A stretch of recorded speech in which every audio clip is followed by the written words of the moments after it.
할렐루야. 네, 고맙습니다. 감사합니다. 주님의 은총과 평강이 오늘 예배 자리에 나온 여러분 모두와 함께 하시길 빕니다. 오늘 우리가 함께 생각하게 될 말씀은 주기도문 가운데서 나라가 임하소서라고 하는 그 대목입니다. 여러분, 예수 그리스도께서 이 세상에 인간의 몸을 입고 오셨다고 하는 사실이 우리에게 얼마나 복된 소식인지 알 수 없습니다. 인간이 겪는 모든 어려움들을 겪어내셨기 때문에 어려움을 겪는 사람들을 도울 수 있다고 히브리서는 말하고 있습니다. 우리에게 있는 대제사장은 우리의 연약함을 체휼하지 못하시는 분이 아니시오라고 말합니다. 인간이 겪고 있는 모든 고통들을 함께 겪어낼 수 있는 그런 능력이 주님에게 있습니다. 그 까닭은 무엇일까요? 그분이 인간의 몸을 입고 이 세상에 오셨다는 사실이고 광야에서 악마에게 시험을 받으면서 인간의 시면을 다 경험하셨기 때문에 그렇습니다. 돌을 떡으로 바꿔보라는 시험, 성전에서 뛰어내려 보라고 하는 시험, 절하면은 천하만국 다스리는 권세를 주겠다고 하는 인간의 달콤한 유혹을 주님은 단호히 물리쳐 내셨던 것이죠. 그렇기 때문에 주님은 그런 시험을 당하고 있는 우리들 내면 속에서 어떤 일들이 벌어지고 있는지, 사탄이 우리를 어떻게 지배하려고 하고 있는지를 너무나 잘 알고 계셨고, 그 때문에 우리의 연약함을 불쌍히 여기시고 우리가 사탄의 유혹에 함부로 휘둘리지 않도록 도우실 수 있다고 그렇게 말하고 있습니다. 여러분, 가만히 생각해 보면은 젊은 날에는 여러분, 저만 해도 나이가 많지는 않습니다만은 젊은 날에는 우리가 해야 할 일 중심의 사고를 하게 되었습니다. 그러니까 어떤 일이 합리적인지, 그리고 어떤 것이 효율적인지, 누가 능력 있게 하는지, 이런 일들이 제 마음속에 더 많이 다가왔던 게 사실입니다. 그러나 나이가 조금 들고 보니까 인생은 우리 뜻대로 되지 않는 일이 너무 많다는 사실을 알기 시작했고, 세월을 살아간다고 하는 것은 행복한 일이지만 하나님이 우리에게 단 한 번 주신 이 아름다운 인생을 살아가는 것은 매우 소중한 경험이기는 하지만 시간 속에 산다고 하는 것은 참 서럽기도 하고 힘들기도 한 과정임을 알게 되었습니다. 그래서 이 자리에 연세가 많으신 어르신들이 많이 계십니다만은 이제는 연세 드신 분들을 보면 저절로 고개가 숙여집니다. 왜냐하면 그 많은 어려움들을 어떻게 이겨내셨을까? 수없이 많이 넘어지고 울고 싶고 죽고 싶고 난감하고 그런 시간들이 있었을 텐데 그 시간들을 어떻게 견디며 오늘에까지 이르렀을까 하고 생각해 보면, 그래서 성경이 얘기하듯이 너희는 백발 앞에서 일어나라고 하는 그 이야기가 실감이 나고, 이제는 점점 그 어르신들의 모습을 보면서 인간의 삶의 슬픔과 기쁨 같은 것들을 깊이 느끼게 됩니다. 한국의 노래꾼 가운데 장사익이라고 하는 분이 있습니다. 여러분들도 아마 그 구성진 노래소리를 들어보신 적이 있을 텐데요. 그런데 그분이 국밥집에서라고 하는 노래를 부른 적이 있습니다. 혹시 여러분 들어보셨나요? 삶의 온갖 풍상을 겪어내고 그리고 그 곰삭은 목소리를 가지고 그가 내뱉는 그 소리가 기가 막힙니다. 마치 저녁 어스름녘 그 쓸쓸할 때 혼자 소리처럼 내뱉는 사설인데 그 첫 마디가 이렇게 되어 있습니다. 노래를 부른다. 허리가 굽은 그가 탁자를 다닥 치며, 여러분 이 머릿속에 광경이 그려집니까? 국밥집에서 허리가 굽은 그가 탁자를 다닥 치면서 노래를 부르는데 그 노래가 첫 마디가 이렇게 시작됩니다. 이 풍진 세상을 만났으니 너의 희망이 무엇이냐? 부귀와 영화를 누렸으면 희망이 족할까? 이런 것이죠. 여러분 정말 그 인생을 노래하고 있는 것처럼 그렇게 느껴지고 있습니다. 여러분, 우리가 살고 있는 세상은 선과 악이 등을 기대고 있는 세상입니다.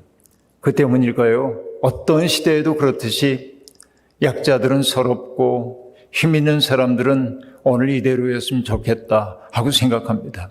세상이 이대로 유지됐으면 좋겠다고 생각을 한단 말이죠. 이게 힘 있는 사람들, 힘 없는 사람은 세상이 왜 이 지경이지? 이놈의 세상 뒤집어졌으면 좋겠네. 이게 어쩔 수 없는 사람들의 그 같은 생각이라고 얘기할 수 있겠습니다. 이것은 여러분 비단 오늘의 상황만이 아니라 인류가 있어온 이후에 지금까지도 지속되어 왔던 그런 생각임이 분명합니다. 그 때문에 시편 17편 14절은 이렇게 말합니다. 주님, 이 세상에서 받을 몫을 다 받고 사는 자들에게서 나를 구해 주십시오.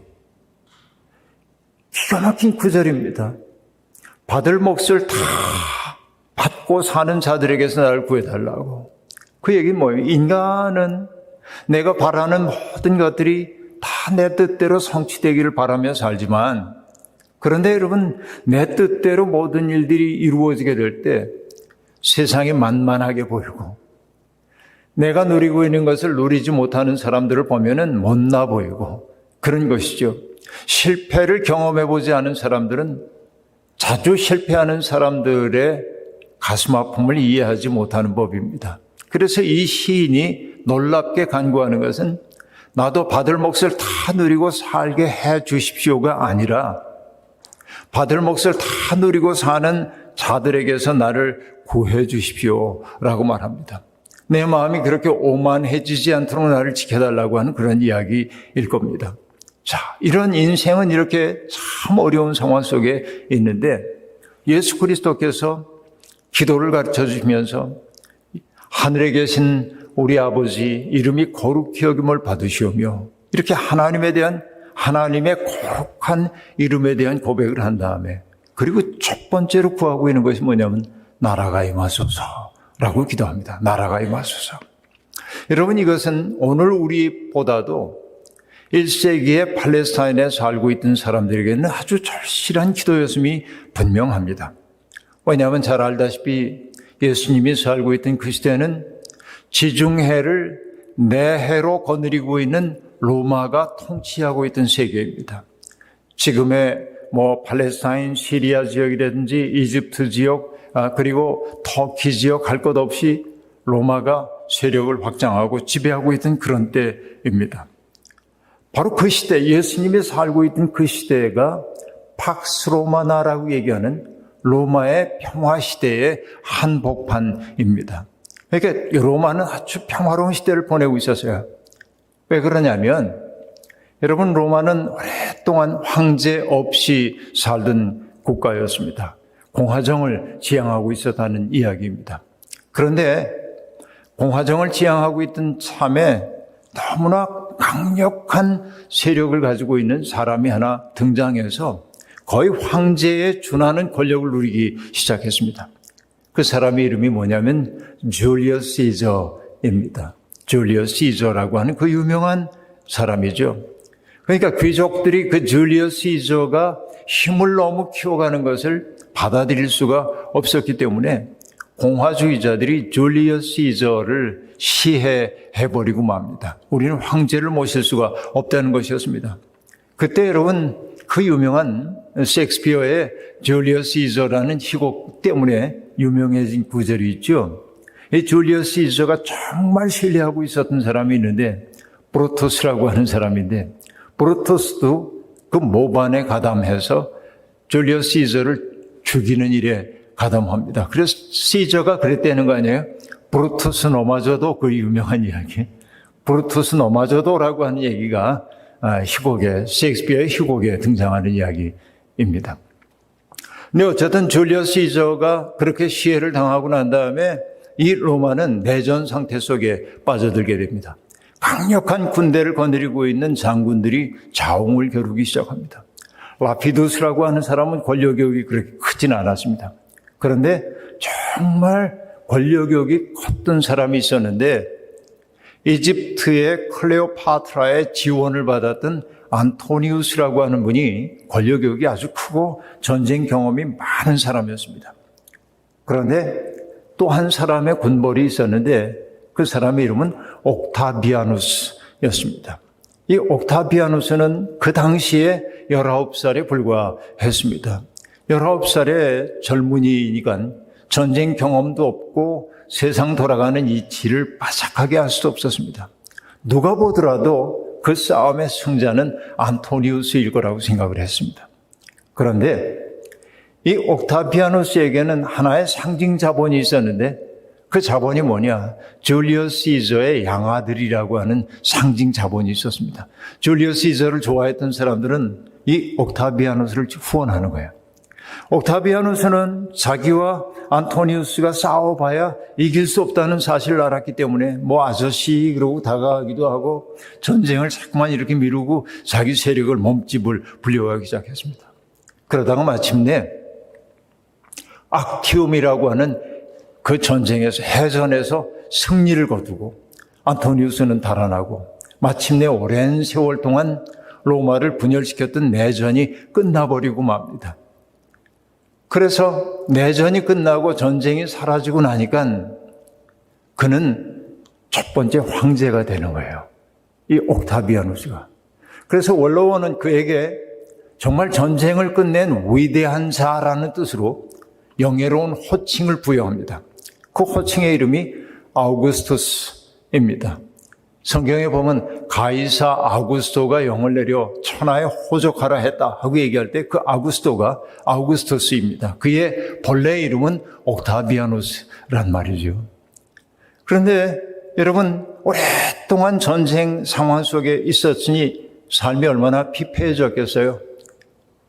그러나 전쟁이 끝났기 때문에 사람들은 그에게 이런 별칭을 붙여줬습니다. 평화의 왕, 평화의 왕. 그리고 그 광대한, 그 지중해를 내해로 거느린 강대한 영토를 다스리는 분이라고 해가지고 퀴리오스, 주님이라고 그랬어요. 주님. 주님이라고 불렀어요. 평화의 왕, 주님. 그런데 이 거대한 영토를 다스리는 사람이 인간 황제라고 하는 게 신화의 시대에 인간 황제라고 하는 게 사람들에게 먹히지 않을 것 같으니까 은근히 어떤 신화를 만들어내기 시작했습니다. 옥타비아누스 황제는 알고 보니까 그 아버지가 아폴론 신이었대. 그래서 그를 뭐라고 부르냐면 Son of God 그랬어요. 하나님의 아들이라고 불렀어요. 그러니까 여러분 우리가 평화의 왕 주님, 구원자, 그리고 하나님의 아들이라는 호칭은 누구에게 바치는 호칭입니까? 예수 그리스도에게 우리가 드리는 호칭이잖아요.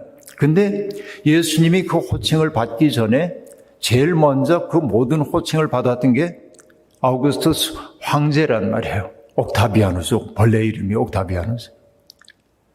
여러분 이게 굉장히 모순된 모습이 등장하기 시작합니다.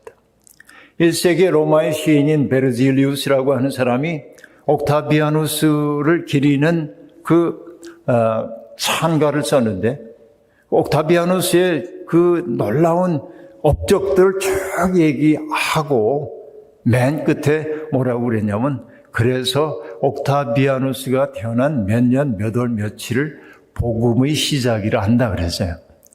유앙게리온이란 말을 쓴단 말이에요. 근데 여러분 우리가 보면은 마가복음 1장 1절을 보면 어떤 말로 시작하냐면 하나님의 아들 우리 주 예수 그리스도의 복음의 시작이라 그럽니다. 그러면 여러분 마가복음 복음서 4개의 복음서 가운데 맨 처음 기록된 복음서가 마가복음서인데 마가복음서의 첫 문장이 뭐냐면 하나님의 아들 예수 그리스도의 복음의 시작이라 이렇게 말합니다. 아까도 얘기했어요. 구원자, 주님, 이런 하나님의 아들 이런 표현은 황제에게만 귀속되는 표현인데 로마에 의해서 나라가 멸망당한 팔레스타인 저자가 예수 그리스도에 대한 이야기를 쓰면서 황제에게 귀속되는 모든 표현을 예수님에게 갖다 바치고 있음을 알 수 있습니다. 그러니까 성경은 처음부터 어떻게 보면 로마 제국에 대한 반대 임무를 알 수 있어요. 이 놀라운 상황을 우리들이 이제 보고 있어야 합니다. 그런데 여러분 예수 그리스도는 어떤 의미에서 그 황제에게 귀속된 모든 표현을 받을 수 있을까 생각해보면 로마는 자기의 힘을 가지고 힘없는 사람들을 압도함으로써 침묵시키고 자기들을 반대하는 사람들을 침묵시키고 그리고 자기들이 원하는 것을 얻어내기 위해 막대한 전리품들을 가져가기도 하고 세금을 부과하고 그래서 일단의 왕족들과 귀족들과 시민들의 편리한 삶을 위해서 수없이 많은 사람들로부터 착취하는 것을 당연하게 생각했어요. 우리가 힘이 있으니까 착취하는 거지. 그렇죠? 힘이 정의야. 내가 내 뜻대로 하겠다는데 어떻게 할 거야? 이런 태도를 가지고 있었단 말이에요. 그런데 예수 그리스도는 제자들을 가르칠 때 뭐라고 얘기합니까? 너희 가운데 으뜸이 되려는 사람은 모든 사람의 종이 되어야 돼. 정반대의 길을 가리키기 시작한단 말이에요. 그러니까 여러분, 가이사랴 빌립보에서 예수님이 제자들에게 물으시잖아요. 세상 사람들이 나를 두고 뭐라고 하니? 사람들이 예언자들의 이름을 거론하면서 선생님도 예언자 가운데 한 분이라고 그렇게 얘기하는 것 같아요. 그런데 너희는 나를 누구라고 하니? 그래서 베드로가 저는 그리스도시요 살아계신 하나님의 아들입니다. 이렇게 말하잖아요. 그 얘기는 굉장히 중요한 의미를 가지고 있습니다. 예수님이 제자들에게 그 질문을 했던 장소가 어디냐면 가이사랴 빌립보인데 가이사랴라고 하는 건 가이사, 로마 황제의 그 이름을 기리기 위한 기획도시임을 알 수 있어요. 빌립이라고 하는 사람이 다스리는 지역입니다. 그러니까 헬레니즘 문화를 전파하기 위해서 만들어진 기획도시에 신전들이 로마의 신들을 숭상하기 위한 신전들이 즐비하게 서 있고 황제 숭배를 하고 있는 그 핵심인 장소에서 너희는 나를 누구라고 하냐니까 저 로마의 황제도 아니고 로마인들이 숭상하는 제우스도 아니고 바로 당신이야말로 우리의 주님입니다. 우리가 인생을 걸 만한 분은 바로 당신입니다. 이렇게 고백하고 있어요. 베드로의 고백의 위대함은 그 장소와 함께 생각해 볼 때 아름답게 나타난다 하는 얘기입니다. 그러니까 여러분, 예수 그리스도는 로마 제국에 대비되는 뭘 가지고 왔어요? 하나님 나라. 하나님 나라를 가지고 왔어요. 제국은 힘을 가지고 지배합니다. 그런데 하나님의 나라에서는 하나님의 뜻이 이루어지는데 그 하나님의 뜻은 누군가를 강제하는 게 아닙니다. 사랑으로 감화시키는 것입니다. 이게 하나님의 나라의 특색이라고 볼 수 있습니다. 자, 그래서 여러분, 저는 정말 예수님에게 놀라는 것 가운데 하나는 하나님 나라 비유가 많잖아요. 성경에 보면. 하나님 나라를 어떻게 비유하면 좋을까? 그러면서 생각하시다가 예수님이 하나님의 나라는 말이야. 그러면서 여러 이야기를 들려줍니다. 우리는 하나님의 나라는 매우 종교적인 가치라고 생각합니다. 그런데 예수님의 하나님 나라 비유는요, 종교적인 언어가 하나도 없어요. 다 일상적인 얘기입니다. 어떤 사람이 씨를 뿌리러 갔는데 말이야. 어떤 여인이 지금 밀가루를 반죽하는데 누룩을 집어넣거든.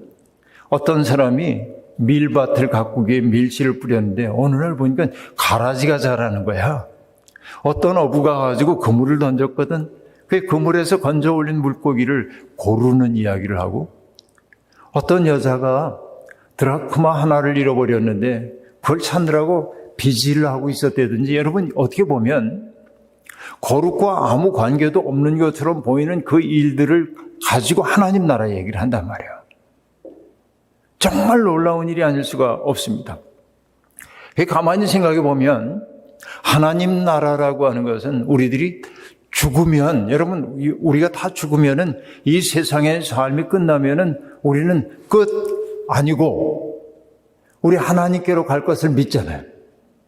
그렇죠? 우리는 하나님께로 다 돌아갈 인생이에요. 마치 뭐하고 같으냐면 냇물들이 이렇게 흘러가다가 개울물을 이루고, 그리고 개울물들이 흘러가다가 강을 이루고, 강이 흘러가다가 바다에 이르는 것처럼.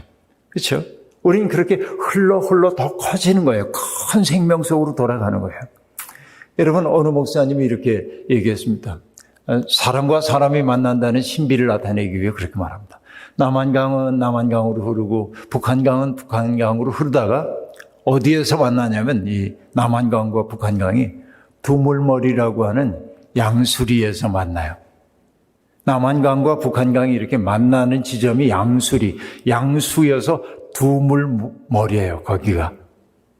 그래서 그 다음에 뭐라고 얘기하냐면은 양수리에 두물머리에 이르렀을 때 남한강은 남을 버리고 북한강은 북을 버리고 한강이 되어 흘러간다는 거예요.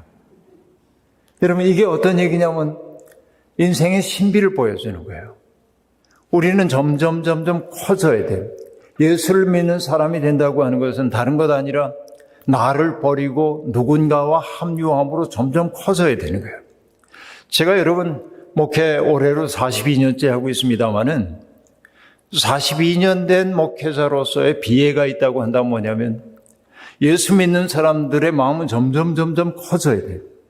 하류로 갈수록 넓어지는 강처럼 우리의 삶이 강폭이 넓어져야 하는데 너무나 많은 예수 믿는다고 하는 사람들이 점점 좁아지고 있는 것을 볼 때 너무 속상한 거예요. 이게. 나를 버리지 못해가지고 그 징이 되어버리고 말았거든요. 나를 버리고 큰 세계 속에 나를 자꾸만 합류시켜야 돼. 그래서 우린 마침내 하나님 나라에 당도하게 될 거예요. 우린 다 죽으면 하나님 나라에 대한 꿈이 있단 말이에요. 여러분 모두 하나님 나라 백성이 되기를 소망합니다. 이 땅에서의 작은 삶 마치고 우리가 세상 떠나가는 날, 그날 우리가 이렇게 말할 수 있기를 원합니다. 16세기에 신비주의자였던 십자가의 성요한이라고 하는 사람은 세상을 떠날 때 그의 침상 위에 줄을 이렇게 매달아 달라고 얘기를 했고 수도사들이 줄을 이렇게 매달아 주자 십자가 성요한은 바로 죽음의 자리에서 그걸 붙들고 일어났습니다. 몸을 일으켜서요. 그리고 웃으며 이렇게 얘기했어요. 하나님, 제가 참 가볍네요. 몸무게 얘기하는 게 아니에요. 하나님께로 돌아갈 만큼 가벼워진 거예요. 우리도 그래야 하지 않겠습니까? 우리가 하나님께로 갈 때 너무 무거워서 이 땅에 이 무게 때문에 갈 수 없으면 안 되잖아요. 이게 점점 가벼워져야 돼요. 그러니까 우리는 그런 하나님 나라, 이제 하나님의 품에 안겨가지고 정말 하나님을 찬미하는 그 세계를 바라보며 나갑니다. 그런데 예수 그리스도께서 가르쳐 주신 또 하나의 하나님 나라는 뭐냐면 저 하나님 나라를 꿈꾸는 사람들은 여기에서 하늘을 살아야 된다는 거예요. 지금 우리가 살고 있는 이 땅에서 하늘을 살아야 된다는 거예요. 그 얘기가 뭡니까? 하나님 나라가 가까이 왔다 그랬잖아요. 하나님 나라가 저기 있는데 하나님 나라를 가야 한다 그러지 않고 하나님 나라가 가까이 왔다. 복음을 믿는 사람들은 그 하나님 나라 속에 들어가는 거라고 얘기하세요. 그럼 여러분, 하나님 나라를 믿는 사람들은 어떻게 사는 걸까요? 자, 이렇게 보면요.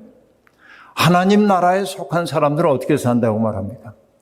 그들은 땅에다가 보물을 쌓지 않고 하늘에 보물을 쌓는 사람들이 하늘나라에 속했대. 그 말은 뭐예요? 어떻게 하늘에다가 보화를 쌓을 수 있죠? 헌금 많이 하면 되나요? 예, 여러분 정성을 다해 드린 헌금도 하나님 나라의 보물창고에 쌓을 겁니다. 그러나 하늘에 쌓는 보화라고 하는 것은 뭐냐면 나 좋을 대로만 살지 않고 내 곁에 있는 어려운 사람들을 마음 아파하며 돌볼 때 우리는 보물을 하늘에 쌓고 있다고 얘기할 수 있습니다. 여러분, 인간의 교양이라고 하는 게 어떤 것입니까? 인간의 교양은 인간끼리 살아가기 위해서 필요한 질서를 만들기 위한 기본 이런 것들이 교양이죠. 그런데 여러분, 우리 전에도 얘기를 들었는데 미국에 1960년대, 70년대에 오신 분들이 미국 나오기 굉장히 어려울 때이니까는 훈련을 받았대, 상사원들이. 미국에 가면 말이야, 식탁 예절을 지켜야 돼. 이런 거. 그래서 식탁에서 뭐 나이프는 어떻게 들고 포크는 어떻게 들고 어떤 순서로 먹어야 되고 이런 거 이제. 여러분, 원형으로 되어 있는 테이블에서 이렇게 그릇들이 놓여 있고 그러면은 물도 여기 있고 빵도 있고 어느 게 내 물인지 어느 게 내 빵인지 알기 어렵잖아요. 그래서 우리는 이렇게 얘기하죠. 우수 좌빵 그렇게. 오른쪽에 있는 물은 내 물이고 왼쪽에 있는 빵이 내 빵이고 우수 좌빵 이러면 여러분 굉장히 교양이 있잖아요. 실수하지 않을 수 있는 거잖아요. 식탁 매너가 있는 거예요. 근데 이제 그 60년대 70년대 오신 분들이 이런 얘기도 해요. 미국 가면 사교 춤을 춰야 되는데 춤 연습을 하고 가야 된다고. 그래서 세종대학교 무용학과 학생들을 상대로 춤을 배운다고 그래서 춤보다도 아리따운 그 대학생들에게 춤을 배운다는 기쁨과 설렘을 가지고 있었다고. 그래서 제가 물어봤어요. 그래서 미국에서 춤 많이 추셨어요? 이랬더니 춤은 무슨 그럴 기회가 어딨냐고 이제 그러는데, 여하튼 여러분, 이 교양이라고 하는 것은 그렇게 남들에게 몰상식하다는 말을 듣지 않을 정도의 교양은 있어야 되지만은, 일본에 있는 학자인 서경식 선생은 교양을 뭐라고 말했냐면 타자의 고통을 상상할 수 있는 능력, 그렇게 얘기합니다. 이게 교양이래. 누군가가 얼마나 어려울까, 저 사람이 참 힘들겠다 사는 게, 그것을 헤아리고 그 문제를 풀어주려고 하는 것이 교양이란 말이에요. 그러니까 여러분, 아주 아름다운 식당에 가가지고 식탁 매너를 지키며 이렇게 먹는 것이 교양처럼 보이지만, 내가 밥을 먹고 있는 창문 밖 저쪽에 홈리스가 굶주리고 있는 것을 보면은 마음 아파서 음식 일부라도 나눠주고자 하는 그 마음이 교양이라는 거죠.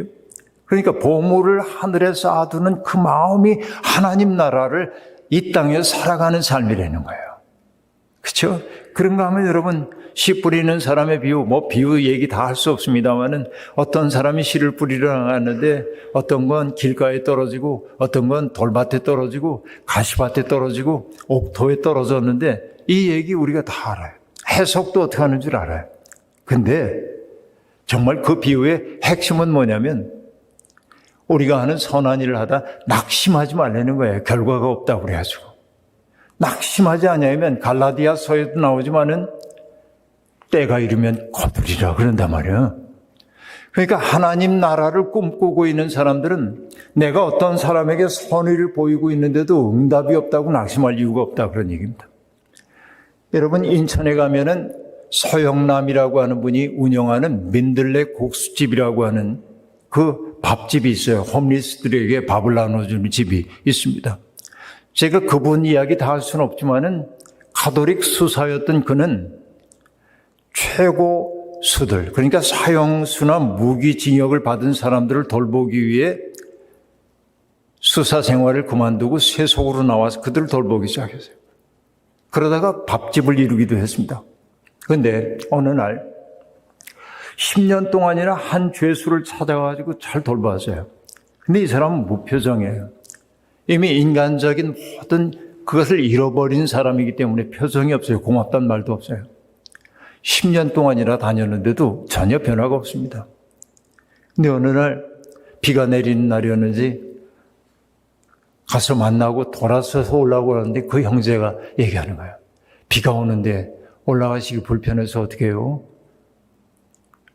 최초로 인간적인 말을 한 거예요. 그때 이 서영남 수사가 뭐라고 얘기하냐면, 제노비아 형제가 겨우 10년 만에 마음을 열었다는 거예요. 여러분, 우리는 한두 번 선의를 행하다가 반응이 없으면은 못된 놈, 이건 인간도 아니야, 냉혈 아니야, 얘는 안 돼, 이러잖아요. 근데 서영남은 10년 동안 반응 없는 사람에게 그 일을 한 거예요. 그리고 겨우 10년 만에 그의 마음속에 온기가 돌기 시작한 걸 보면서 기뻐하고 감사한 거예요.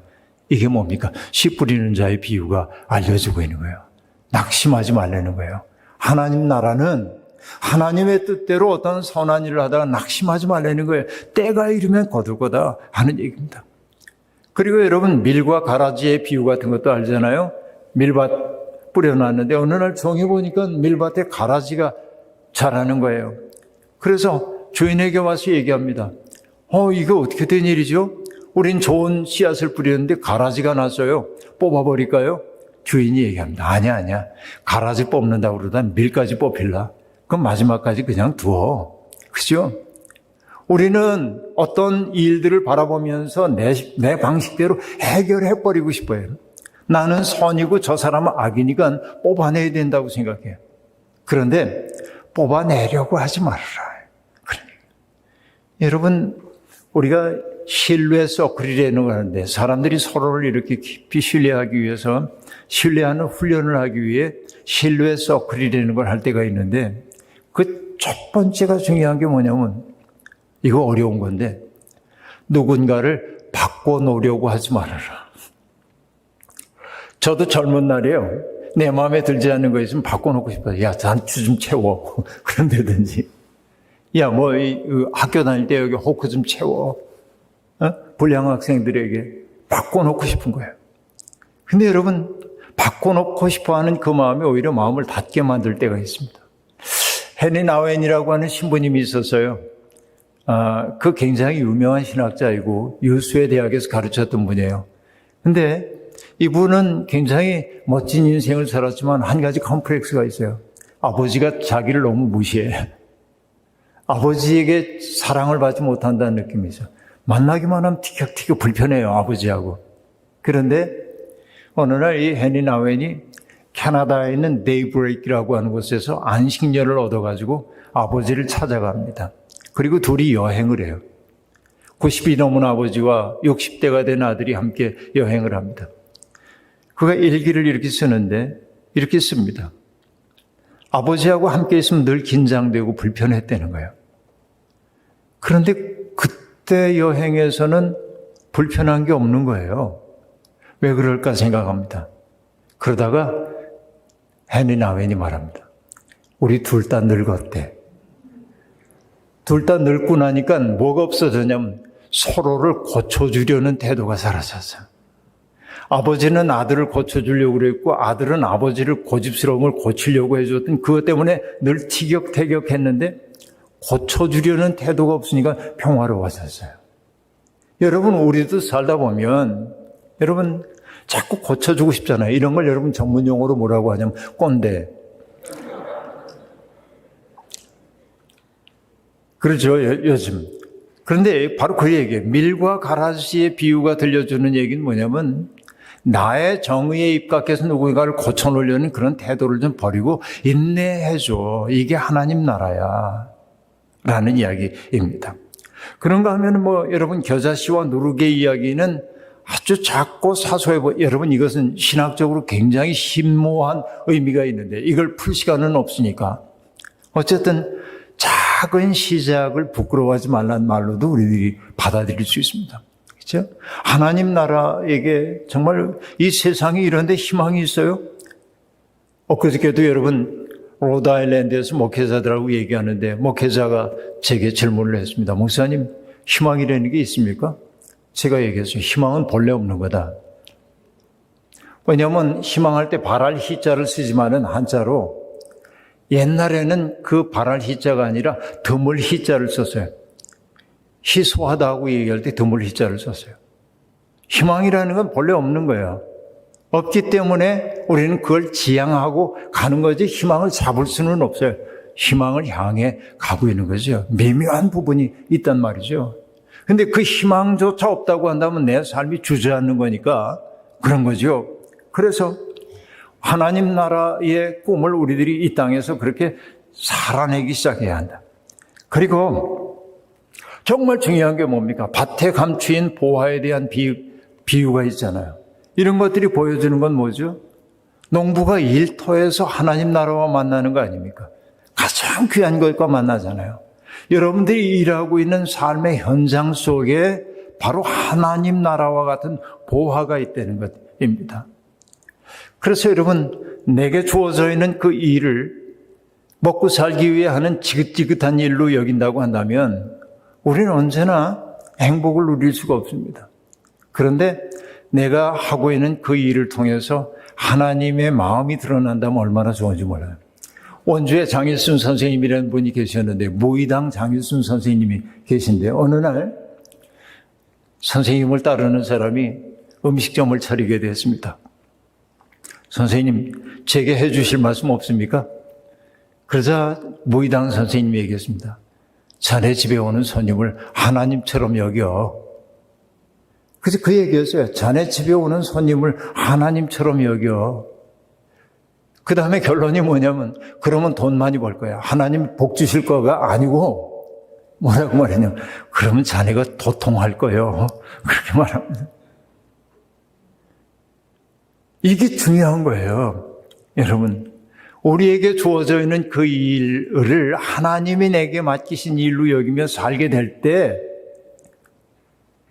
우리는 하나님이 우리 속에 어떻게 현존하시는 경험하게 되는 거예요. 이게 밭에 감추인 보화나 진주에 대한 그 비유 속에 담겨있는 의미입니다.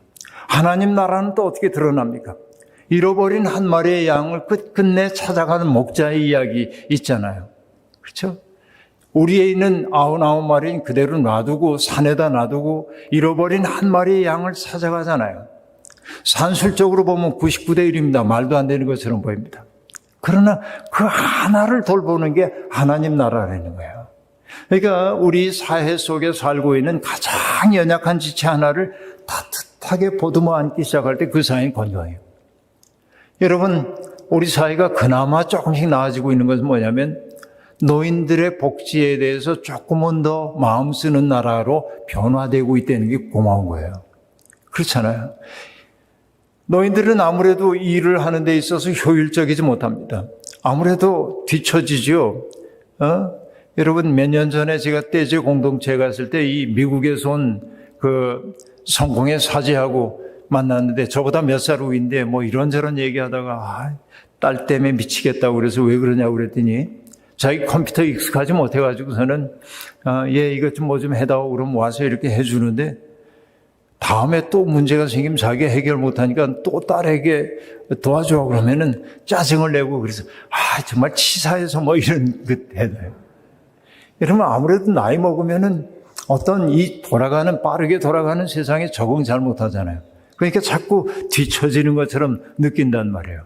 교회가 해야 할 일은 뭐냐? 성도가 해야 할 일. 잘 나가는 사람만이 아니라 처지고 있는 사람들에게 괜찮아. 함께 가요. 느리면 어때요? 이게 잃어버린 한 마리의 양을 찾아가는 그 마음이 하나님 나라라고 얘기를 하고 있습니다. 어떤 사람이 포도원을 만들고 일꾼들을 불러요. 아침 9시에 가서 우리 포도원에 가서 일 좀 하세요. 포도원에 가서 일을 합니다.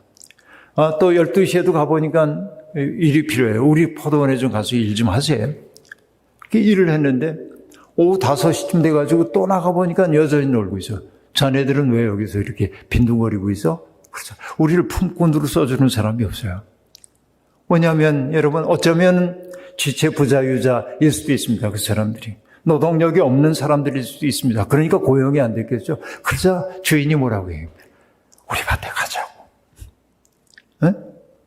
그래서 그 사람이 잠깐 동안 일했는데도 불구하고 뭘 했어요? 똑같이 한 데나리온을 주잖아요. 먼저.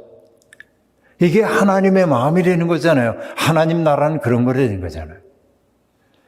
이 마음을 가지고 살게 되는 게 하나님 나라에 해당된다고 얘기할 수 있겠습니다. 그러기 위해 여러분 우리가 해야 할 일은 뭡니까? 하나님 나라를 우리 속에 받아들이는데 걸림돌이 되는 것은 뭐냐면 인간의 욕망이에요. 인간의 욕망이라고 하는 것 때문에 하나님 나라가 내 속에 임하지 못하도록 만드는 거예요. 세상은 끊임없이 뭐라고 얘기하냐면은 한눈 팔면 안 돼. 경쟁에 뒤처지는 거야. 지는 거야. 이래가지고 우리는 앞만 보고 질주하다 보니까 옆에 사람들을 보지 못하는 거예요. 여러분, 제가 어느 고등학교에서 교목을 한 적이 있는데 어느 날 고3 학생 하나가 제게 편지를 보냈습니다.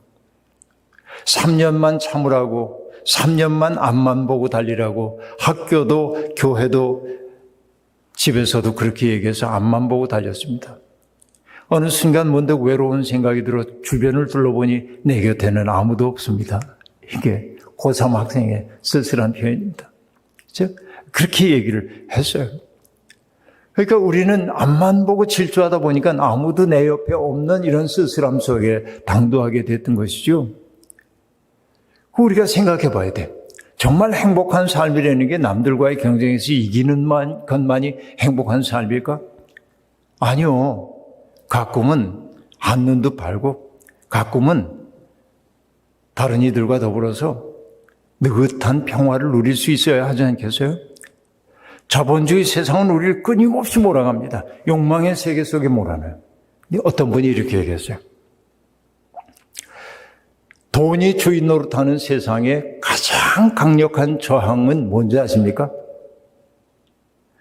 감사하는 일과 만족하는 일이에요. 돈이 주인 노릇하는 세상에서 내가 자유로워지는 가장 중요한 저항의 방법, 내가 가지고 있는 것을 만족하게 누릴 줄 아는 마음이에요. 와, 이건 정말 좋은데. 목사님들한테 강의할 때 그 얘기했습니다. 나태주 시인의 풀꽃이라는 시 얘기하면서 오래 보아야 예쁘다, 자세히 보아야 사랑스럽다. 너도 그렇다 그러잖아요.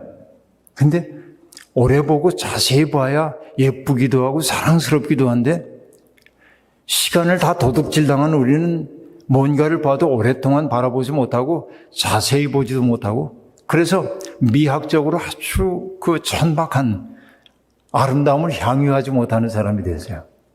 근데 정말로 아름다움을 향유하기 위해서 필요한 일은 뭐냐면 나는 이것으로 만족합니다. 지금 내가 누리고 있는 게 얼마나 고마운지 모릅니다. 여러분, 내가 세 끼 밥 먹을 수 있다는 사실이 얼마나 고마운지 모릅니다.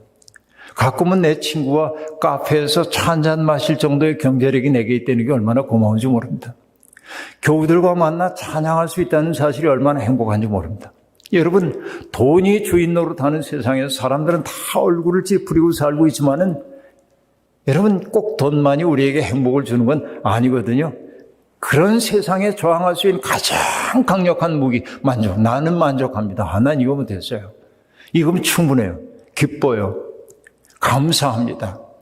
감사가 불안의 해독제입니다. 하나님 나라의 언어는 그래서 감사의 언어로 돼 있다. 이렇게 얘기할 수 있겠습니다. 자, 시간이 많이 갔네요. 마지막 결론 내리겠습니다. 여러분, 우리 모두 하나님 나라 가기를 원하죠. 나라가 임하소서 우리 이렇게 얘기하죠. 그러면 여러분께 여쭙습니다.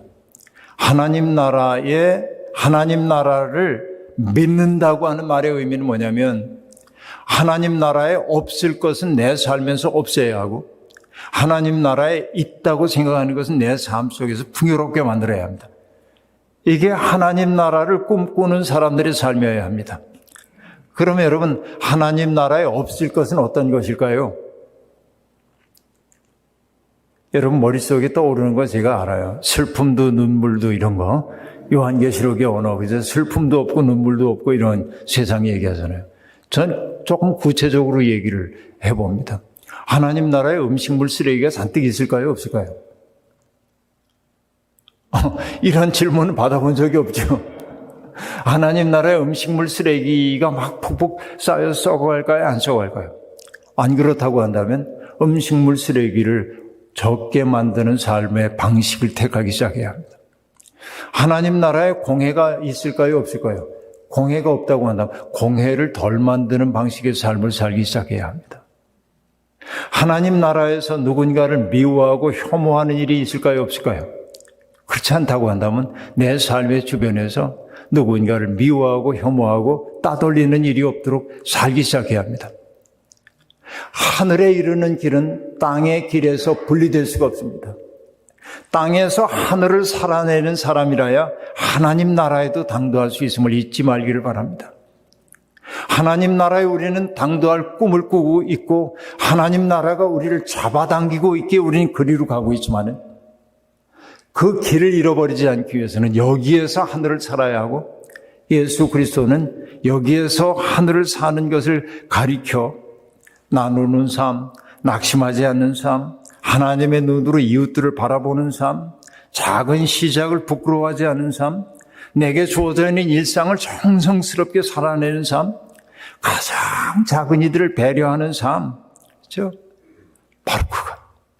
이웃의 눈에서 눈물을 볼 줄 아는 사람, 티끌이 아니라 이런 사람이 이 땅에서 하늘을 사는 사람이라고 얘기할 수 있겠습니다. 여러분의 삶이 바로 그런 하늘을 이 땅에 살아내므로 하나님 나라의 시민 되기에 부끄러움이 없는 인생이 되기를 주의 이름으로 축원합니다. 자비로우신 하나님, 오늘도 부족한 종을 통하여 말씀을 전하게 해주시니 고맙습니다. 오늘 들은 말씀대로 하나님 나라에 속한 사람이 되어 살고 싶습니다. 일상을 정성스럽게 살고 싶습니다. 우리 앞에 나오는 사람을 하나님께서 보내주신 사람으로 여기며 그에게 나 자신을 선물로 주며 살 수 있도록 우리의 마음을 붙들어 주옵소서. 혼란 많은 세상, 경쟁이 일상이 된 세상에 사느라 우리는 지쳤습니다. 주님, 우리의 마음속에 오셔서 우리가 하나님 나라에 속한 사람임을 망각하지 않도록 언제나 우리를 붙들어 주옵소서. 예수님의 이름으로 기도하옵나이다. 아멘.